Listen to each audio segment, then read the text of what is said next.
Hello everyone. So today we are going to discuss one of the most common search topic and one of the most useful function within the Microsoft Excel, that is VLOOKUP.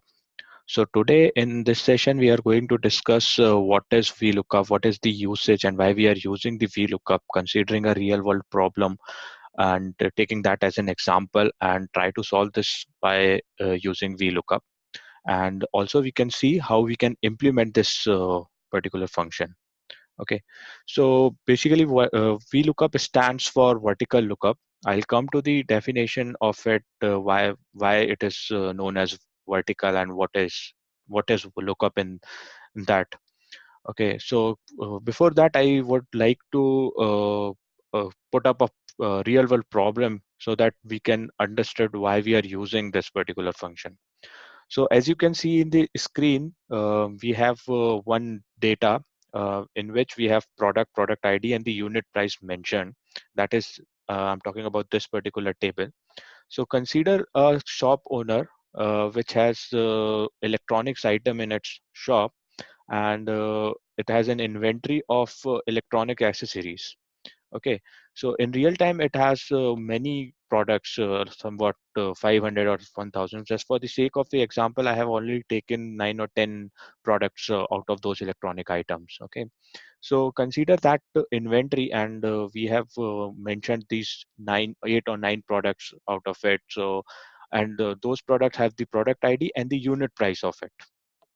Okay, so this inventory is already in place with that shop owner. So whenever any buyer comes to that shop and bought something, for example, the buyer bought one charger, or a second buyer came and bought 2 keyboards, right? So shop owner needs to do the billing and the invoicing for that.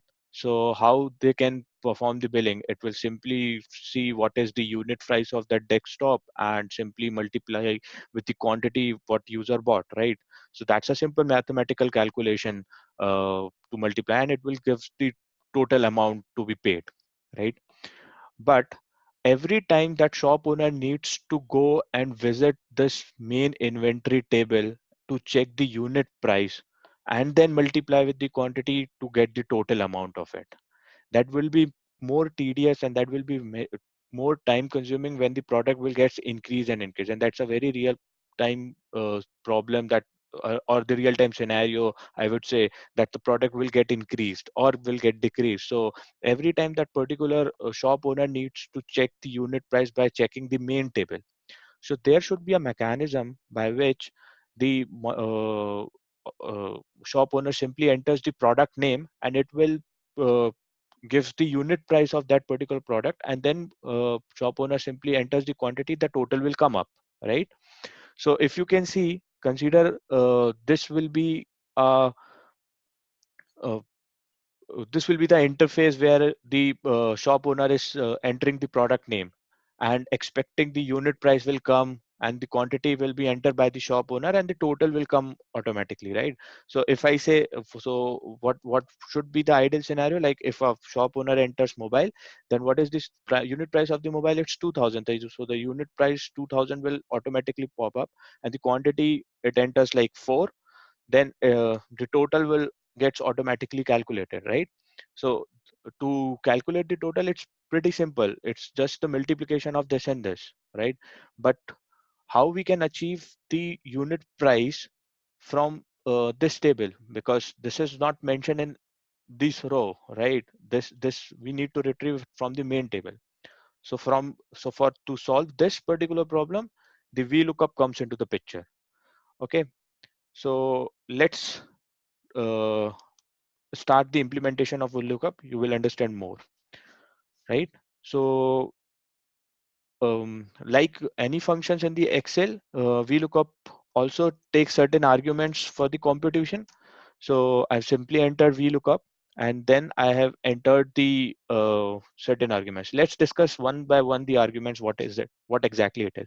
So the first argument is lookup value. So that stands for what the shop owner is looking for. So the shop owner is looking whatever it will enter in this particular data cell. So right now it is looking for the unit price of mobile, right?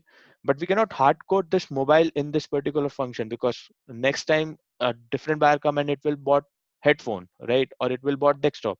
Then we need to change the formula. So we are not uh, hard coding anything. We are simply giving the reference of this data cell, so that whatever be the value entered by the shop owner in this data cell, we are going to look for that particular product or for that particular value in the main table. So the lookup value stands for what we are looking for from the main table. Okay. Now the next is from where we are searching.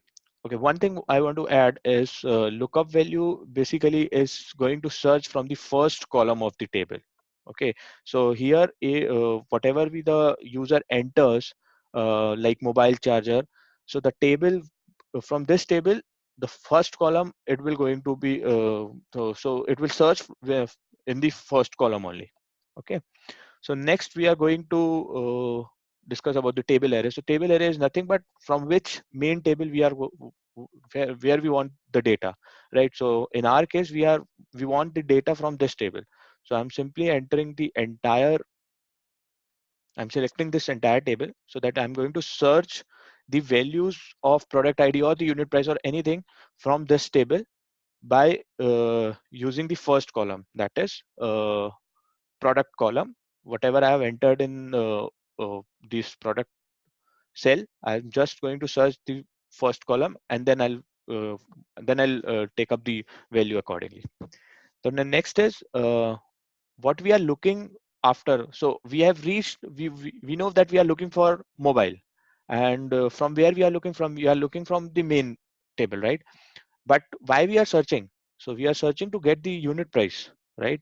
So here we need to give the column index of the unit price only, so that it will give the value of the mobile. Okay, when we give the tablet, so it will give the value of the tablet from the unit price. So what is the column index of the unit price? It's 3, because first is product, second is product ID, and third is unit price. So we are simply giving 3 out of it. Now the next is approximate match and exact match. So here exact match stands for whatever be the value the shop owner is looking for. Just want to search the exact product or the exact value for within the first column. So I'm giving the exact match right now and simply closing it. So now if as I have entered mobile, so it should prompt 2000 in this. You can see it's simply prompting 2000, right? If I change the value to tablet, it should give us 4000. See, it is giving us the value of 4000. Similar, we can apply it for the product ID. And I think you are pretty much clear now. So here what we can see, say, we are looking for the tablet from the first column of this table. Okay, so I have entered A14 and the table from which table? So I'm selecting the entire table. And this time we are looking for the product ID. And if we are looking for the product ID, we should pass the column index as 2, not 3, because this time we are looking for the product ID, not the unit price. And as we are searching for the exact match, so I'm giving 0 for it. And see, the T101 is prompted. Now, if I change it to keyboard or monitor, it should update MT101 as a product ID and 7000 in the unit price. So it's getting updated. So now you can see why we are using the VLOOKUP. So I have just given you the example from the real time. So you can use it as per your problem statement, but basically it is looking for the data from the another table, and by using the first column as the searched to search the particular data cell from the first column and to retrieve the respective value from the another column. So there, that is why we are using VLOOKUP. Now it's pretty easy for us to calculate the total. It's nothing but the multiplication of these two columns, right? So if you can see, if someone has bought 4 monitors, it will simply gives the 28,000 as a total. So if someone has bought charger of 3 quantity, it's simple. Now the problem has been solved. So I guess you guys have pretty much clear. Thanks for watching. Thank you.